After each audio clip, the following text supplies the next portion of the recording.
Buenas tardes. Un domingo más nos encontramos para conversar, para descubrir a través de los ojos de tantos artistas una belleza que en muchas ocasiones escapa de nuestros ojos y que ellos, dotados de un ingenio e inspiración especial, nos hacen descubrir a través de sus pinceles, buriles, colores o piedras. Hoy, en este viaje apasionante que hacemos cada domingo y que, como si nos montáramos hoy en una alfombra o escoba mágica, como si fuera una película de Disney, nos trasladamos a un punto geográfico, quizás pequeño, pero único en el mundo, para descubrir a alguien que cambió no solo la Iglesia, sino el corazón humano, el mundo entero y ciertamente una concepción del arte. En el corazón de ese pulmón verde italiano que es la Umbría, en una época de cambio donde se iba pasando de una sociedad marcadamente feudal a esa burguesía incipiente, como precursora ciertamente de la modernidad, en un rincón perdido de este paisaje que embriaga, enamora y sobrecoge nuestros pasos, se detienen hoy. Aquí, lo que está representado detrás de mí, no se detiene en la ciudad de Asís, una ciudad que parece que por ella no pasara el tiempo, una ciudad cuyas calles y cuyo nombre se ha hecho famosa gracias a quien de su mano hoy vamos a conversar. Me estoy refiriendo al gran Francisco de Asís. No por casualidad, en la parte del paraíso, en su canto 11, fue capaz alguien de afirmar: nacióle un sol al mundo. Con estas palabras, el sumo poeta italiano Dante Alighieri alude en su Divina Comedia al nacimiento de Francisco, que tuvo lugar hacia finales del 1181 o quizá a inicios del 1182. Es conocido San Francisco por tantos nombres: el hombre de la paz, el cantor de las criaturas, el hermano de todos, el otro Cristo. Pero creo que en este pequeño programa, que quiere ser sobre todo un homenaje a él, descubriremos a través de la mirada de los artistas quién era Francisco de Asís verdaderamente. Un hombre cuyo sueño durante toda su vida, porque así lo aprendió en el Evangelio, que quiso que fuera su norma de vida, era sentirse hermano de todos y el más pequeño y pobre entre los hombres. Es no solo el patrono de Italia, no es solo el patrono de la ecología y de tantas cosas más, sino que, por decir un ejemplo, la misma ciudad de San Francisco en California, fundada en el año 1776, como bien sabemos porque era una colonia española, le pusieron ese nombre. Se llamaba Misión de nuestro Padre San Francisco de Asís, hoy comúnmente conocida por la ciudad de San Francisco, ¿no? Y no digamos nada menos que un papa, nuestro papa actual, ha querido coger el nombre del santo de Asís, del hermano Francisco. Por eso vemos como al final ningún otro personaje histórico del cristianismo, aparte de la Virgen, como veíamos el domingo pasado, o el mismo Jesucristo, ha sido representado en el arte como Francisco de Asís. Incluso podríamos decir que sobre su figura podríamos reconstruir toda la historia de los movimientos artísticos, corrientes culturales, porque su presencia, su imagen, su representación va a cubrir todo el arco artístico, en todas las modalidades del arte, desde el siglo XIII hasta nuestros días. San Francisco de Asís, por eso, goza de una particularidad excepcional, porque ha atraído la atención de toda clase de representaciones, desde lo puramente devocional a lo más sublime del arte. Basta nombrar algunos de los artistas más famosos que lo han representado y en él se han inspirado: il Giotto, Donatello, Raffaello Sanzio, Tintoretto, Tiziano, Murillo, Rubens o Velázquez. En la historia de arte incluso se encuentran más de 500 pintores y escultores que se han interesado por la imagen de Francisco de Asís, con miles de obras de arte, de pintura y escultura, considerando solo las iglesias de patrimonio artístico y todo lo que tenemos catalogado en los museos, sea privados que públicos, por lo que son muchísimas más las que no están catalogadas. Solo por poner un ejemplo, en el Museo del Prado, solo los cuadros en los que aparece San Francisco o grabados, pues yo he contado al menos más de 50, incluso podría decir que llegamos a un centenar o más. Vemos que miles y miles de personas pasan cada día por su tumba en Asís, personas creyentes y no creyentes, que se sienten atraídas por este gigante de la historia, hombres y mujeres anónimos y personas mucho más conocidas y relevantes de todos los extractos e importancia de nuestro mundo.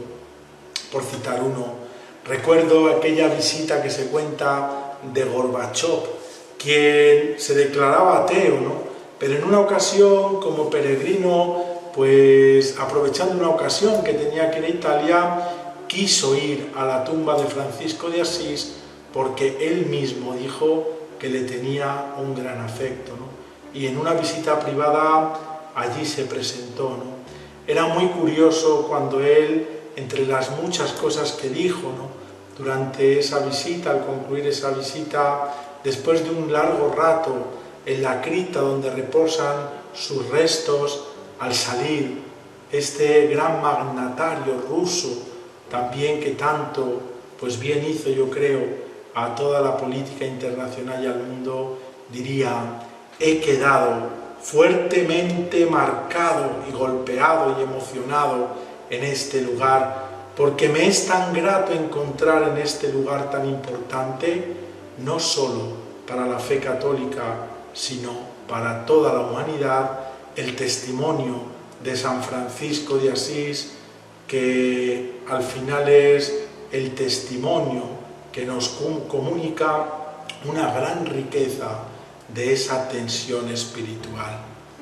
El día después, cuando iba pues a Turín, porque iba a asistir a eso del World Political Forum, y ante tantas afirmaciones sensacionalistas, ¿no?, que no entendían muy bien lo que había hecho ese gran rato en la tumba, algunos incluso dijeron que Gorbachov se había convertido, ¿no? Pero él en una entrevista quiso decir, ¿no?: he sido, a pesar de que mis padres me bautizaron en la iglesia ortodoxa y sigo siendo ateo, pero lo que jamás afirmaré, dijo él, como afirmaban mis predecesores, es que la fe sea el opio del pueblo, porque la fe es algo mucho más rico y más complejo. Este es Francisco de Asís. Les invito, por tanto, en esta tarde a que me acompañen, a que descubramos juntos al hermano universal, al poverello de Asís, al gran Francisco que cambió la Iglesia y la historia.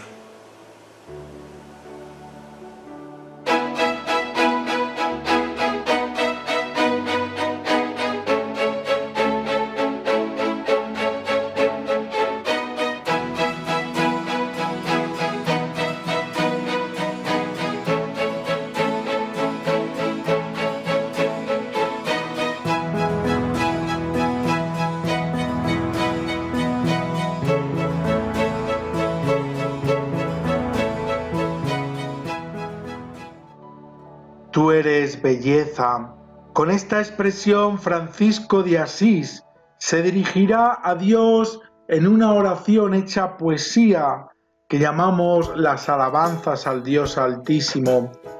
A partir del ejemplo de su fundador, la tradición franciscana ha visto, porque así lo contempló en Francisco de Asís, lo que llamamos la vía pulcritudinis, que es ese camino privilegiado para ese itinerario del ser humano hacia ese a Dios que puede llamarse realmente belleza. Si seguimos profundizando, como lo haremos a lo largo de este programa, que realmente es imposible poder ofrecer ni tan siquiera mínimamente lo que es, pues, todo el desarrollo iconográfico a través de todos los movimientos artísticos hasta nuestros días de San Francisco, porque necesitaríamos horas y horas, yo voy a centrarme sobre todo, pues, en los orígenes, las primeras imágenes que tenemos iconográficas de San Francisco, ¿no? Pero por eso, si seguimos profundizando en este tema, nos damos cuenta cómo historiadores de nota atribuyen al franciscanismo este mérito principal en los orígenes del Renacimiento italiano y la trayectoria del gótico europeo. De hecho, Renan llama a San Francisco en un libro que publicó en 1884 el padre del arte italiano. ¿Por qué, en definitiva, Francisco es el padre del arte italiano? Porque podemos imaginarnos lo que supuso para el alma humana ese cambio de concepción en donde la fe, la religión, la teología lo dominaba todo, y Francisco va a ser capaz de hacer pasar al hombre de una concepción del hombre como súbdito, como esclavo de Dios, a esa concepción preciosa, evangélica, que nos muestra Francisco, del hombre como criatura de Dios. Un salto ciertamente impresionante en la antropología humana, que va a llevar a un cambio radical de la expresión del arte, de la representación del hombre, de la naturaleza y de Dios. Por eso el espíritu franciscano, al encarnar toda esa gama de nuevas aspiraciones sociales y religiosas, al introducir sobre todo una nueva visión de la vida, una nueva revalorización del hombre y de la naturaleza, va a contribuir grandemente a que se puedan crear nuevos modos de expresión y nuevas rutas hacia ese bello ideal, como veremos sobre todo, y esta es la idea fundamental que quiero resaltar en este programa. Por eso, sin renegar del idealismo medieval ni de la inspiración cristiana, el arte va a avanzar bajo este influjo franciscano hacia eso que podemos llamar, que definió toda la pintura de la modernidad, hacia el subjetivismo, pero sin dejar de creer, y hacia ese naturalismo, pero sin dejar de adorar.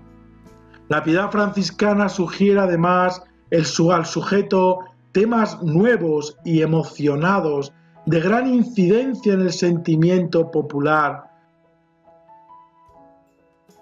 Por eso vamos a hacer este recorrido inicial de las primeras representaciones de las imágenes de San Francisco, las imágenes más antiguas del santo.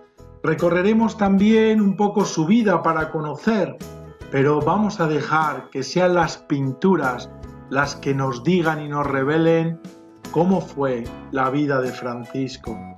Por eso vamos a comenzar en esas paredes rocosas de ese impresionante monte Taleo, en la proximidad del monte Subiaco en Italia.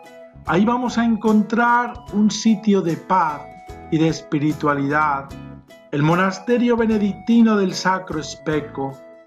Por miles de años este lugar Ha sido un espacio de encuentro del hombre con su Dios, desde que en el siglo VI San Benito de Nurcia vivió aquí como un monje solitario. Fue en el año 1223 cuando San Francisco de Asís, siguiendo al cardenal Ugolino, llegó hasta este hermoso lugar. En recuerdo de esta visita tenemos el más antiguo retrato de San Francisco, que por eso quiero comenzar con él. Lo tenemos delante como una de las grandes joyas, porque aún vamos a ver que este retrato no tiene estigmas y es probablemente un retrato hecho, aun cuando el santo de Asís todavía vivía. Francisco, con seguridad, vemos cómo hemos dicho, llegó hasta este lugar, ¿no? Por eso, como antecedente de la relación de San Francisco con los benedictinos, tenemos toda la narración que nos hace su biógrafo oficial, que fue Tomás de Celano, del que hablaremos también a lo largo de este programa, ¿no? Vemos cómo específicamente los monjes que custodian el monasterio del Monte Subiaco han explicado a lo largo de los años que esta pintura fue hecha en vida de San Francisco en ocasión de esta visita que hemos referido antes como descanso del santo o retiro espiritual, ¿no? ¿Por qué decimos que esta pintura, y ellos afirman, y yo ciertamente lo creo, fue una pintura realmente hecha a Francisco cuando aún vivía? Primero, por la imagen que hace ilusión a la persona como Fray Francisco y no como San Francisco, ¿no? Este es un dato muy interesante porque ya veremos que Francisco lo canonizaron inmediatamente, casi a los 2 años pues de morir, ¿no? Por tanto, es un testimonio pues muy importante para decir que esta pintura no es al santo, sino al hermano, ¿no? Además de que el personaje no aparece curiosamente con la aureola de santo, que era esencial en la usanza iconográfica de la imagen, en las imágenes de los santos canonizados, ¿no? Segundo, vemos cómo en esta pintura Francisco no tiene llagas en sus manos, por lo que se deduce que fue pintada antes del 1224, donde Francisco recibió los sagrados estigmas en sus manos y en su costado, y veremos cómo no hay pintura después de esta fecha que no pinten a Francisco con las llagas, ¿no? Tercero, vemos como el autor del retrato pintó a Francisco con un ojo más grande que el otro, ¿no? Se ha hecho la interpretación de que esto puede ser debido a que Francisco tenía muy mala salud en los ojos y no podía ver bien, ¿no? También puede ser indicativo de una cicatriz hecha después de haber sufrido una cauterización por parte de un médico para remover sus cataratas y su ojo derecho, que quedó marcado tras la cicatrización. Y es curioso que es de los poquísimos, por no decir el único icono, imagen, que tenemos esta apreciación de Francisco, ¿no? Y luego, como último lugar, vemos que si comparamos esta pintura con la que hizo Giotto, que ahora veremos, se puede dar más fe al retrato benedictino, ya que el Giotto lo hace basándose en la descripción que da Tomás de Celano de San Francisco, cuando en el número 83 de su biografía dice: era pequeño de talla, tenía el rostro alargado, la frente sin arrugas y algo tanto elevada, horizontal en las cejas y la tez morena. Sus ojos medianos y negros irradiaban una sencilla y franca mirada. Su nariz era regular, recta y fina, la barba negra como sus propios cabellos. La pintura, por tanto, de este monasterio benedictino del Monte Subiaco fue pintada por un artista que realmente, al menos sí que podemos decir, que lo conoció en persona y con los rasgos frescos en su mente, si realmente no queremos decir ni afirmar pues que lo hiciera en Villa del Santo. Pero lo que sí está claro es que esta magnífica imagen de la iconografía de San Francisco tiene el valor segurísimo de que quien lo pintó realmente conoció y pudo ver al santo con sus propios ojos. Otra de las imágenes más antiguas que conocemos de San Francisco no podía estar en otro lugar que desde donde fue realmente el centro y sigue siendo el centro del arte y de la iconografía franciscana, como es en la Basílica de San Francisco de Asís, en ese lugar, en esa localidad, Asís, donde vio nacer y morir al santo. Asís es la ciudad santa de la cristiandad, es la meta continua de peregrinos que desean conocer los lugares donde San Francisco nació, vivió y murió. En este pequeño centro localizado en la ladera del monte Subasio, es normal que todas las cosas nos hablen del santo, incluso las que no tienen que ver mucho con él. Asís y la totalidad de su territorio ha sido incluida en la lista del Patrimonio Mundial de la Humanidad.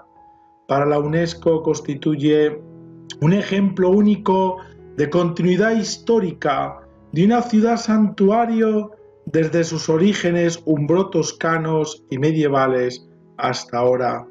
Y en concreto tenemos la Basílica de San Francisco de Asís, que se define como un ejemplo extraordinario de un tipo de conjunto arquitectónico que ha influido en el desarrollo del arte y de la arquitectura. Francisco vemos que murió a la edad de casi 44 años, ¿no? Y solo 2 años más tarde, un 16 de julio de 1228, tuvo lugar la solemne canonización de San Francisco, precisamente en esta su ciudad natal, en Asís. Al día siguiente, el mismo pontífice Gregorio IX quiso poner la primera piedra de lo que sería la futura basílica destinada a convertirse en la casa madre de la orden franciscana. La actual basílica, tal como la vemos, es precisamente pues de doble planta, lo que llamamos pues la basílica inferior y la basílica superior, ¿no? Unas basílicas que son toda una joya de arte, toda una joya que supo reunir a los grandes artistas de todas las épocas que estaban precisamente pues vivos en aquella hora donde se realizó esta basílica, ¿no? Cesare Sermei, Giacomo Giorgetti, Girolamo Martelli, el gran Simone Martini y el sienés Pietro Lorenzetti, que la llevará a término en la segunda década del siglo XIV con escenas de la Pasión de Cristo. Después trabajará Giotto, el mismo Cimabue, ¿no? Tantísimos, pues que fueron realmente a pintar en esta gran basílica, ¿no? Yo quisiera detenerme hoy en un cuadro también que va a marcar un hito en la iconografía franciscana, que fue el retrato de San Francisco que le hizo nada menos que el Cimabue, ¿no? Por eso cuando se van recorriendo admirados las pinturas de la Basílica Inferior de San Francisco, nos encontramos en un extremo con una de las imágenes más antiguas del santo. Esta pintura hecha por Cimabue que sigue la descripción de aquellos que lo conocieron, ¿no? Cimabue apostará por un realismo y una humanidad que romperá las reglas de la pintura y le permitirá avanzar hacia el futuro renacimiento. De ahí la importancia que tiene esta pintura del Cimabue, ¿no? Tenemos que ser conscientes de una cosa, y es que cuando hablamos de movimientos artísticos que se van sucediendo unos a otros, no podemos olvidar una cosa, y es que los nuevos movimientos artísticos, como sería por poner un ejemplo el Renacimiento, no nacen de la nada, sino que se lo deben a pintores que han explorado, que han innovado a través de su pintura y que van dando lugar a nuevos órdenes artísticos y nuevas maneras y concepciones de pintar, ¿no? Así es esto, un claro ejemplo del gótico hacia el renacimiento. Hay una sala que al menos para mí revela muy bien lo que es el paso de un movimiento artístico a otro, que se encuentra en el Museo de la Galería de los Uffizi en Florencia, ¿no? Para mí uno de los museos más bonitos que hay en este mundo, ¿no? Especialmente pues de la pintura italiana, del Renacimiento italiano, ¿no?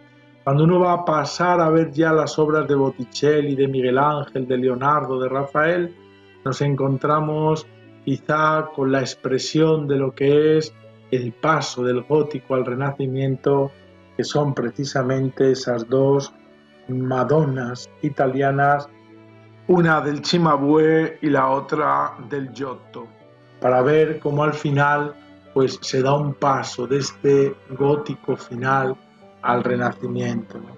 Y aquí encontramos precisamente de este autor de Cimabue, en esta basílica inferior, este retrato, rostro, figura, imagen de San Francisco. Vemos que es visible en el grupo de ángeles que acompañan a María, mucho más terrenales que los que había hecho el Duccio, y con una mayor preocupación por el volumen, ¿no? Lo vemos a través del claroscuro y del espacio, como se observa en su trono. La gran revolución se producirá en esta pintura en la figura de San Francisco, que ya no aparece como si fuera el tradicional donante, que era quien se pintaba en la época, sino de pie.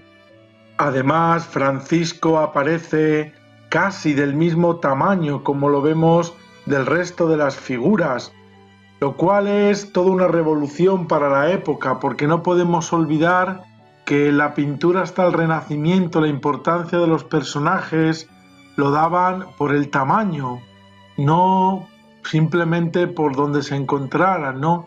Y aquí vemos cómo a Francisco le ponen casi como alguien que pertenece pues a la misma categoría, ¿no? De la Virgen, de los ángeles, lo cual es, como vemos, una gran revolución, pues en una época donde, como hemos dicho antes, la importancia se daba dado el tamaño, ¿no? Y lo pone casi, o sin casi, lo pone del mismo tamaño que la Virgen y los ángeles, aunque la Virgen está un poquitín más elevada porque está sentada en su trono. Pero nos seguimos quedando en esta gran basílica que es una joya no solo del arte y la arquitectura italiana, sino una verdadera joya de todo el mundo, de toda la arquitectura, ¿no? Vemos cómo después de esta basílica inferior se quiso proyectar y se realizó la basílica superior, que presenta una fachada simple que podemos llamar de cabaña, ¿no? Y la parte alta está decorada con un grandioso rosetón central que a los lados tiene los símbolos de los evangelistas en el relieve, ¿no? Vemos que cuando estaban terminados todos los trabajos de la construcción de la iglesia superior, se inician también la decoración al fresco, ¿no? Que había sido pues toda la decoración de la basílica inferior, y también se quiere pues hacer lo mismo con la basílica superior, ¿no? Entre 1772 y 1280 se encarga de la decoración a Cimabue y su taller, quien terminaron de pintar los frescos del transepto y del ábside, ¿no? Pero lo que a nosotros nos interesa detenernos ahora es en ese capolavoro, en esa maravilla que llevamos la vida de San Francisco que realizó el gran genio y discípulo de Cimabue, il Giotto, ¿no? Vemos cómo la parte inferior de esta nave de la Basílica Superior está ocupada por este ciclo de frescos sobre lo que llamamos la vida de San Francisco. Se trata de 28 escenas sacadas de la leyenda mayor de San Buenaventura, que a finales del siglo XIII constituía la biografía oficial del santo. Giorgio Vasari citará que los frescos fueron terminados por Giotto, llamado a trabajar en Asís a partir del año 1296, por Juan de Murlo, que era entonces el general de la orden franciscana, el sucesor de Francisco. La paternidad a Giotto de todo este ciclo ha sido puesta en duda por muchos estudiosos, ¿no? Pero está comprobado que la ejecución del primer fresco y de los últimos 3 se pueden atribuir a un alumno que llamamos el maestro de Santa Cecilia, ¿no? Otros estudiosos sostienen que el Giotto intervino en la mayor parte de las escenas y justifican las variaciones estilísticas con la maduración formal del propio autor, unida sinceramente pues a la ayuda de numerosos alumnos con los que contaba en su taller, ¿no? Sin embargo, hoy es unánime la atribución a una sola mente de la estructura general y de los dibujos preparatorios, que no podía ser otro que salidos de la mano del gran Giotto. Para comprender ciertamente todas estas pinturas, me van a permitir un momentito que digamos lo que supuso este ciclo de la vida de San Francisco en toda la historia del arte, ¿no? Y digo esto porque hay un antes y un después. A partir de este momento podemos decir que nace la Biblia de los pobres. ¿Qué significa esto? Que hasta este momento es verdad que la pintura pues nos mostraba rastros, nos mostraba representaciones que podíamos entender, pero todavía había mucho de simbólico, ¿no? Tendríamos que hacer una iniciación un poco particular que viene de todo el mundo bizantino de lo que se pintaba, ¿no? Con el Giotto van a hacer todo aquello que llamamos el naturalismo, va a conseguir este naturalismo, ¿no? ¿Y cómo crea este naturalismo? Pues es el primer intento de crear, aunque de una manera pues muy inicial, este espacio tridimensional, ¿no? ¿Y cómo lo hará? Con el sombreado. Va a romper con la tradición plana del arte bizantino y con los colores puros heredados de las vidrieras, ¿no? Lo va a hacer a través de la monumentalidad de las figuras, en donde va a recuperar la proporción humana, figuras grandes y corpulentas, simplificadas al máximo, que dan esa sensación de solidez y de peso. Lo hará a través de la aparición de un espacio real, en el que se desenvuelven las figuras. Va a sustituir esos fondos lisos y neutros bizantinos por un paisaje rural o urbano, con el fin de conseguir perspectiva y profundidad en la pintura, ¿no? Creará un espacio, aunque todavía es limitado, aunque no hay infinitud hacia el fondo, aunque su cielo es su límite, ¿no? Paisajes rurales o urbanos, convencionales y esquemáticos. El paisaje rural se reduce a montañas y algún árbol y da la sensación de acartonamiento. En el paisaje urbano, sin en cambio, la arquitectura parece ser frágil e inestable. Resultan empequeñecidos ante la monumentalidad de las figuras. Por eso vemos que hay todavía una subordinación del paisaje a la escena, ¿no?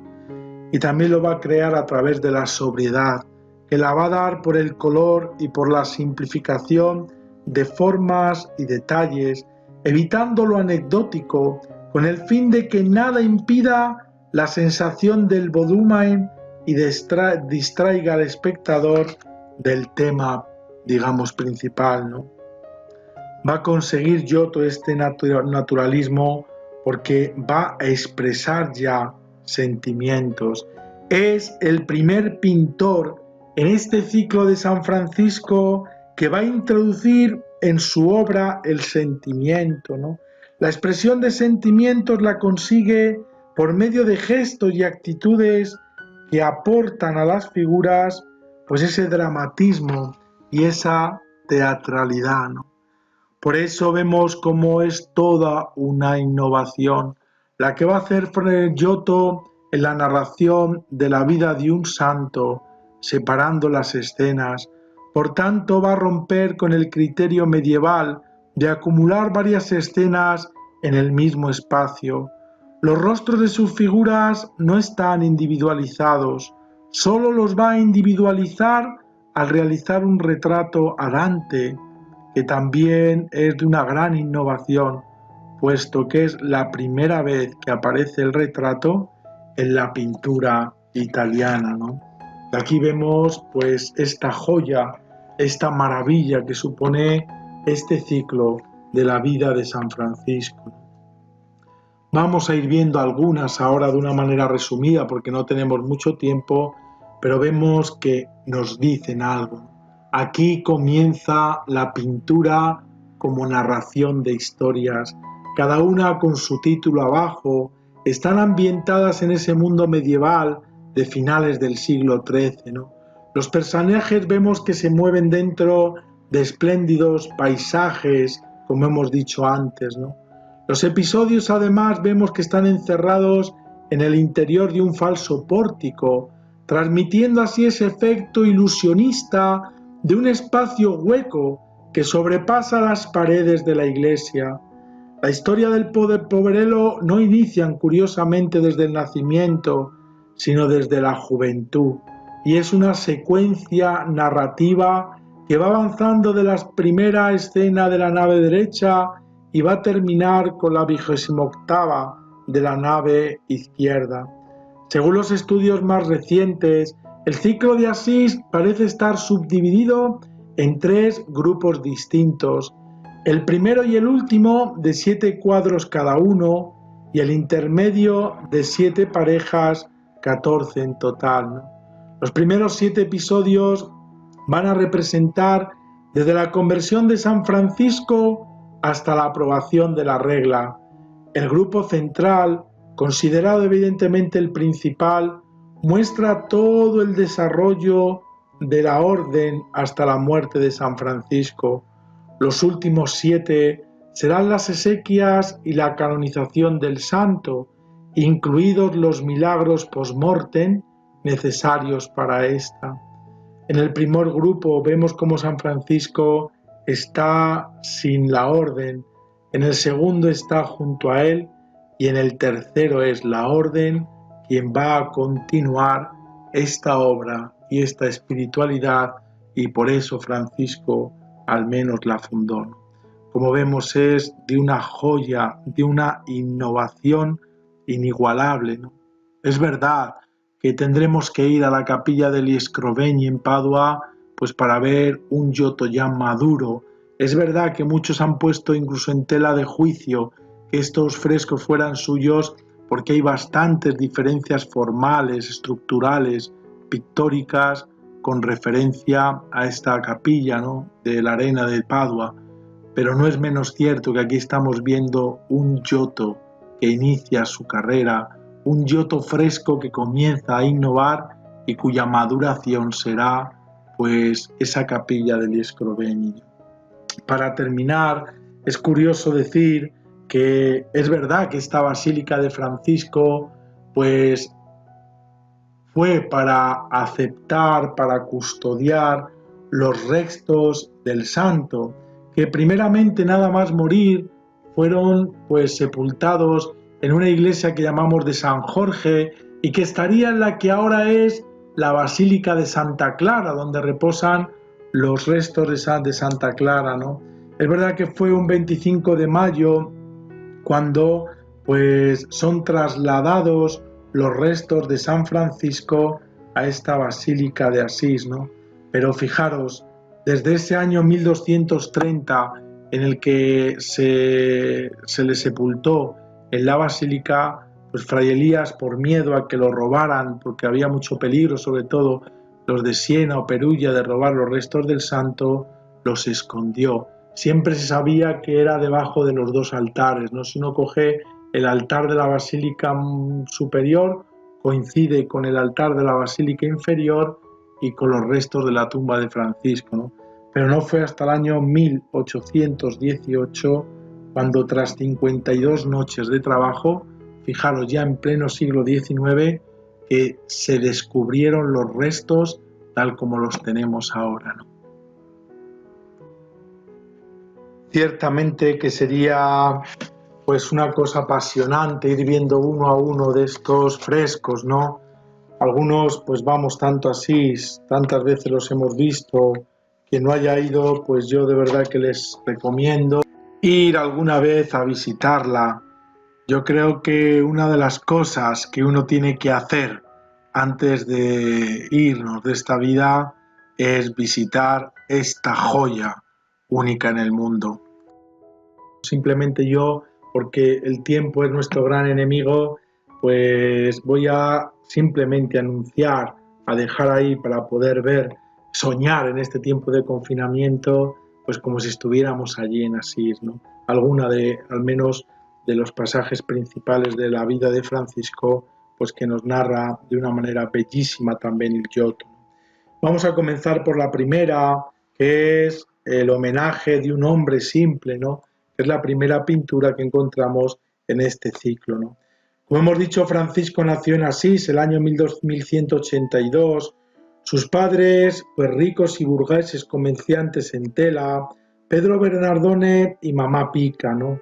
Vemos cómo Francisco en su juventud se crió en un ambiente de mundanidad y se dedicó, después de adquirir un cierto conocimiento de las letras, a los negocios lucrativos del comercio, ¿no? Francisco pues era de una familia rica, ¿no? Fue joven alegre, aficionado a las fiestas, pero dentro de la corrección y la honestidad. Y por más que se dedicara al lucro conviviendo entre avaros mercaderes, jamás Francisco puso su confianza en el dinero y en las riquezas. Fue un hombre simple de Asís, el que esta buena primera pintura quiere resumir los inicios de la vida de Francisco, ¿no?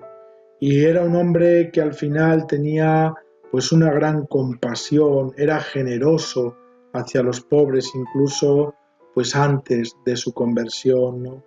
Sus biógrafos contemporáneos, amigos que luego se hicieron también pues franciscanos, nos hablan siempre de la suavidad de su mansedumbre, unida a la elegancia de sus modales, su paciencia y su afabilidad. Era realmente un hombre que llevaba y se llevaba de calle a toda la juventud de Asís, ¿no?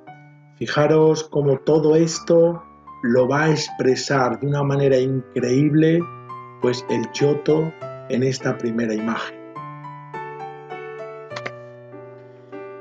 Una segunda imagen, que vamos a analizar, pues es lo que cambia realmente la vida de Francisco, ¿no?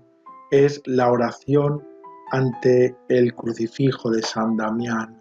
Un Cristo que ojalá podamos hacer un día un programa solo de él, porque bien merece la pena.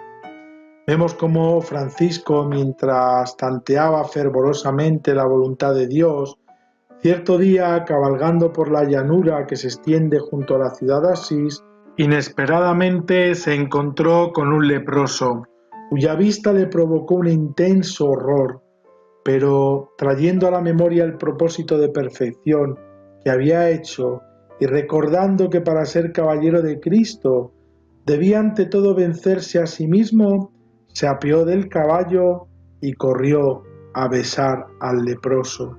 Desde entonces Francisco buscaba la soledad y se dedicaba por completo a la oración, ¿no? Mientras paseaba pues por esas colinas de Asís, Pues un día Francisco pasó junto a la iglesia de San Damián, que estaba totalmente en ruinas. Entró en ella movido por el Espíritu a hacer oración, y mientras oraba postrado ante la imagen del crucificado, de pronto se sintió inundado de una gran consolación espiritual. Fijó sus ojos arrasados en lágrimas en la cruz del Señor, y he aquí que oyó con sus oídos corporales una voz que venía de esa mismísima cruz, que por 3 veces le dijo: Francisco, ve y repara mi casa, que como ves está a punto de arruinarse toda ella. Quedó estremecido Francisco, pues estaba solo en la iglesia al percibir aquella voz maravillosa, ¿no? Y sintiendo en su corazón el poder de la palabra divina, fue arrebatado en éxtasis.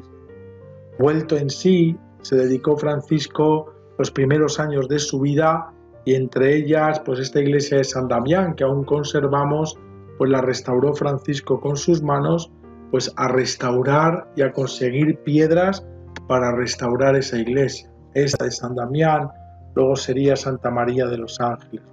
Lo más bonito es que esa voz de Cristo que le decía: Francisco, ve y repara mi iglesia, no era solo la iglesia material, sino sobre todo la iglesia de Cristo, que desde luego con su ejemplo Francisco la reparó y ayudó para purificar tantas cosas.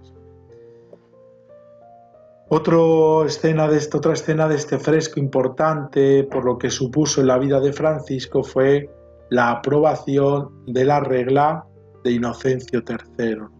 Francisco nunca quiso ni soñó en fundar una orden, ¿no? Sino que desde este momento que comienza a restaurar las iglesias de San Damián, Santa María de los Ángeles con sus manos, a vivir entre los leprosos, vivía de limosna, pues se le fueron pues juntando amigos, compañeros, atraídos pues por esa espiritualidad del santo. Por eso pues Inocencio III había quedado tan impresionado de esas palabras que un cardenal, Juan de San Pablo, pues hizo en favor de Francisco, ¿no? Él pues en 1210 va a ir a Roma porque dice: ¿será que esto lo quiera Dios? Y la única manera que él sabía que era el querer de Dios era que se lo aprobara el Papa en Roma, ¿no? Por eso va a ir con sus primeros compañeros a que el Papa le apruebe esta regla, ¿no? Y así fue. En un principio pues había muchos detractores, ¿no? ¿Por qué? Porque no solo hubo estos movimientos de pobreza en la vida de Francisco, sino que hubo muchos otros grupos, pero que acabaron en la herejía, ¿no? Sin embargo, Francisco siempre dijo: yo quiero vivir bajo la obediencia del Papa, ¿no? Y es lo que le salvó pues, de todos estos movimientos heréticos, ¿no? Y es lo que nos representa aquí el Giotto de una manera muy bonita, y que no es un fresco cualquiera, porque va a, digamos, a señalar, a dejar constancia como un testamento visual el momento más importante también de la vida de Francisco, y que fijaros, nada menos ha dado lugar pues a la fundación de una orden extendida por todo el mundo, de miles y miles de personas que siguen llevando este espíritu de San Francisco a todos los puntos cardinales de nuestra tierra. Otra pintura, porque no tenemos mucho tiempo, en la que me quiero pues detener, simplemente mostrar de una manera muy rápida, pues es el famoso Belén de Grecho, ¿no? Que nos cuenta San Buenaventura en su leyenda mayor en el capítulo 10, ¿no? Todos conocemos que el Belén que ponemos cada Navidad, que nos gusta tanto, que ha dado pues tanto arte, ¿no? Y aquí es otra de las cosas importantes, que Francisco, como padre de este arte, que gracias a él, porque fue el primero que hizo un Belén viviente, hoy tenemos toda esta arquitectura, toda esta escultura, pintura, pues dedicada a este Belén, ¿no? Vemos que 3 años antes de su muerte, que es lo que estamos viendo que pinta el Giotto, en 1223 se dispuso Francisco a celebrar en el castro de Grecho, con la mayor solemnidad posible, la memoria del nacimiento del niño Jesús, a fin de excitar la devoción de los fieles. Por eso el varón de Dios, que estaba lleno de piedad ante el pesebre, con los ojos arrasados en lágrimas y el corazón inundado de gozo, representó el primer Belén de la historia, que como vemos tan magistralmente también, pues nos lo ha representado pues el Giotto. Otro hito que vamos a ver en este fresco es la impresión de las llagas de San Francisco, uno de los pocos santos que se ha verificado después de su muerte, pues que recibió las llagas, la pasión de Jesús. Vemos que fue 2 años antes de entregar su espíritu a Dios, en el año 1224, y tras haber sobrellevado trabajos y fatigas, fue conducido a un monte elevado y solitario, precioso, que llamamos Alberna. Allí dio comienzo una cuaresma de ayuno que solía practicar en honor del arcángel San Miguel, y de pronto se sintió recreado más abundantemente que de ordinario con la dulzura de la divina contemplación e inflamado en los deseos, nos dicen sus biógrafos, más ardientes del cielo. De pronto se le apareció un serafín desde el cielo que le va a producir, a imprimir en sus carnes la señal de la pasión de Cristo. En esta escena podemos ver muy bien, y no he querido repetirlo a lo largo de estas escenas porque si no sería muy largo, pues cómo es este esquematismo que decíamos del paisaje que hace el Giotto, ¿no? Estos árboles, estas montañas que parecen simplemente rocas acartonadas, estos colores muy esquemáticos que curiosamente todo lo que serán incluso los movimientos de vanguardia que vamos a tener en la cultura, en el arte contemporáneo, van a ir hacia este esquemismo que fijaros cuántos siglos se adelantó ya el Giotto. Otro pues fresco que podemos ver es pues la muerte de San Francisco, ¿no? Que tiene lugar pues como ya hemos dicho en el año 1226. El santo ya se sentía mal, ¿no? Y él quiso siempre morir en donde ha sido y fue para él el lugar más querido de todos los que vivió y de los que fundó, que fue la iglesia de Santa María de los Ángeles. Y allí, un 3 de octubre del año 1226, tumbado en el suelo, del cual, pues quien ha sido, pues podemos contemplar a la derecha de la porciúncula el lugar exacto donde desnudo, pues quiso ser tumbado, y recitando el cántico de las criaturas, pues entregó su espíritu a Dios, ¿no? Y esto es, fijaros de qué manera tan plástica nos lo va a recrear y pintar, como estamos viendo, pues el gran Giotto. Con esta pintura, porque no tenemos mucho más tiempo, pues fijaros qué maravilla pues de ver, ¿no? Recreada, representada la vida de San Francisco a través de estos 28 bellísimos frescos.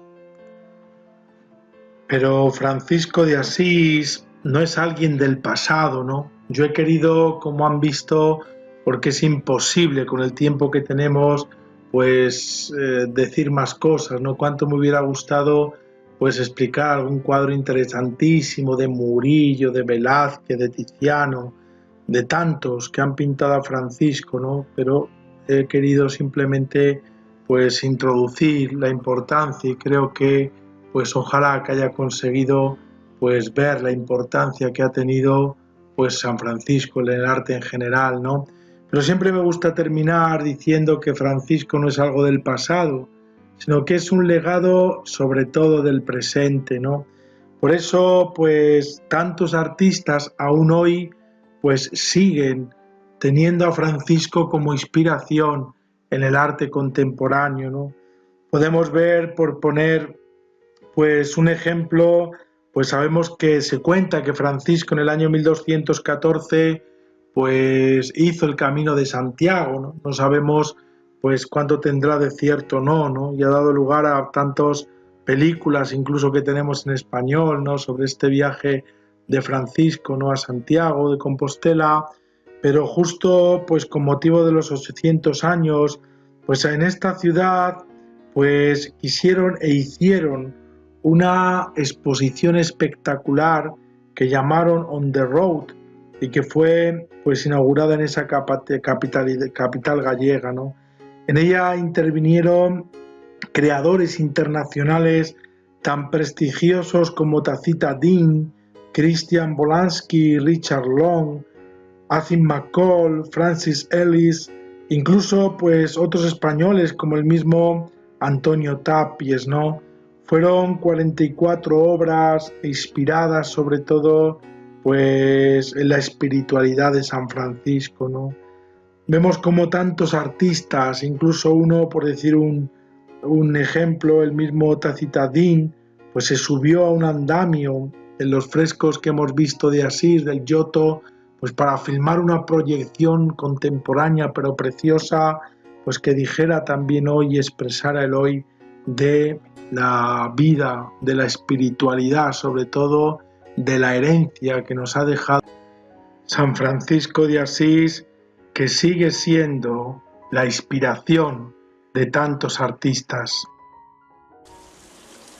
Francisco, juglar de Dios, Francisco, el loco de Asís, Francisco, el que atrae a millones y millones de personas.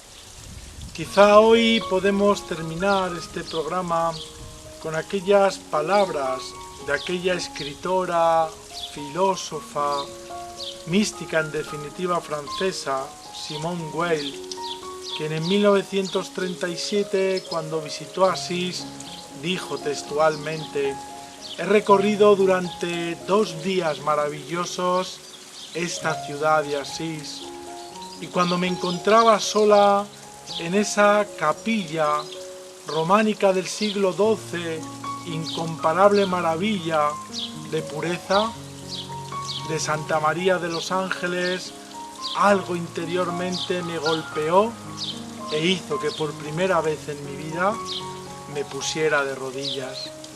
Esto es Asís, este es Francisco, quien dejó de cantar aquellos romances de amor, de héroes, quien cambió sus sueños de guerrero, de ir a batallas y guerras, por otra gran guerra que era la de hacer un mundo más fraterno, más humano, en definitiva, una casa más habitable.